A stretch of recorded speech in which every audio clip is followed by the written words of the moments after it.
What's going on, everyone? I wanted to make a quick video on the Arma Typhon 3S.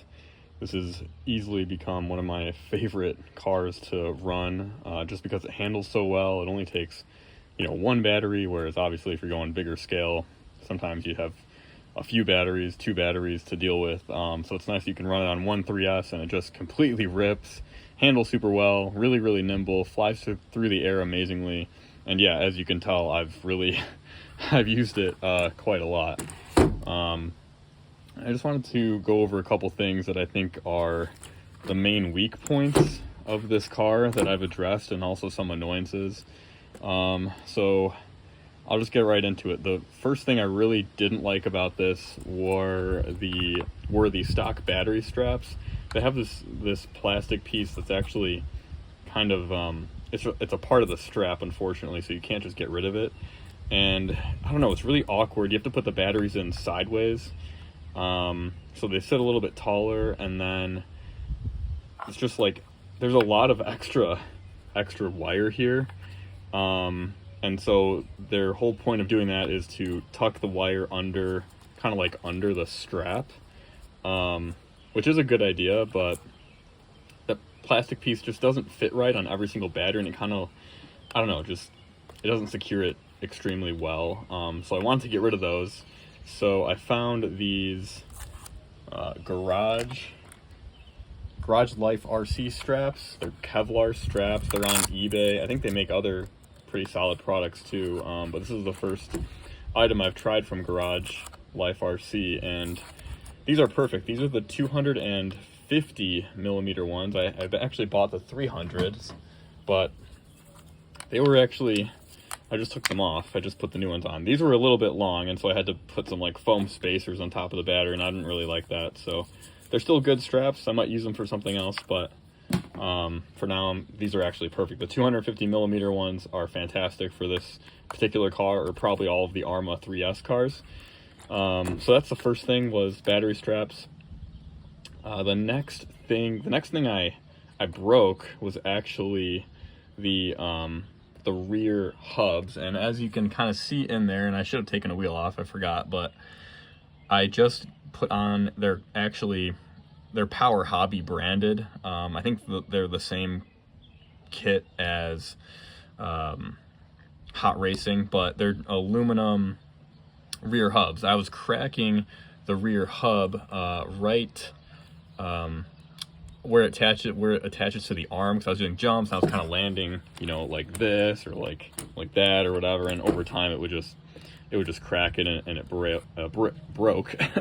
So I bought another set of stock hubs, and I was going through those again, and they didn't break on me yet, but I was seeing them deteriorate, and so I just proactively bought the aluminum ones, and they do fit well. They are a snug fit with the bearings. I definitely recommend WD-40ing the bearings, clean them a little bit, and then they'll slide right in, no problem. The first one I didn't do that, the second one I did, so lesson learned. But I would get those. I just ran a full pack on them, and I mean, I haven't jumped it or anything yet, but they seem really good quality. The fit and finish was perfect, and thank God Arma uses basically the same hubs from the old Typhon, so that's pretty cool. So that's definitely something that I would recommend doing for this car.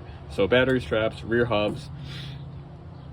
Final recommendation, really, it's only 3, because this thing is honestly, it's an awesome RC car. I really, really like it. The only other thing is I put on the Arma branded fixed plastic links, and that's because I was braking, and I still have the steering links, but I was braking, I broke both the front links, and so that was really annoying. So I think, for bashing, I think plastic it's gonna hold up way better. Obviously you can't adjust them, but I don't really care, because I'm just running it. I'm getting home, charging a couple batteries, doing jumps, running it, and then putting it on a shelf, right? I'm not trying to race this buggy.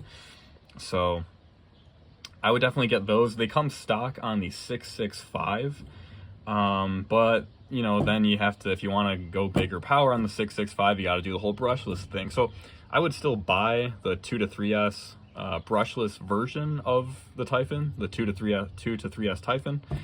But yeah, I would pick up those, and the only unfortunate part about it is you do have to put the ball ends in them, unfortunately. So that is kind of a pain unless you have like specific tools for it. Usually you can use a socket and kind of get them out pretty easy, but anyway, that's the only other thing. But so those 3 items, so battery straps, Garage Life RC, highly recommend. But again, 250 millimeter, perfect. The 665 version fixed plastic links, either Power Hobby or Hot Racing aluminum rear hubs. And then I guess one other thing I did break was the fan. It's a 35 millimeter fan, and I got this aluminum cased fan from, I don't know, it's NHX. They're on eBay. They make solid quality things. I'm sure it's the same fan as like the Rocket fans or whatever. That's really it. Otherwise, this thing is pretty awesome. The steering servo also kind of was finicky, started to go out. So I put this is from a Felony, but it's not an expensive servo. You could probably find it for like 20 bucks. I forgot what Arrma calls it, but you know, it's just an Arma servo. And that seems to work fine. I put like a Amazon branded one in there, and that really wasn't performing well at all. So I took that out.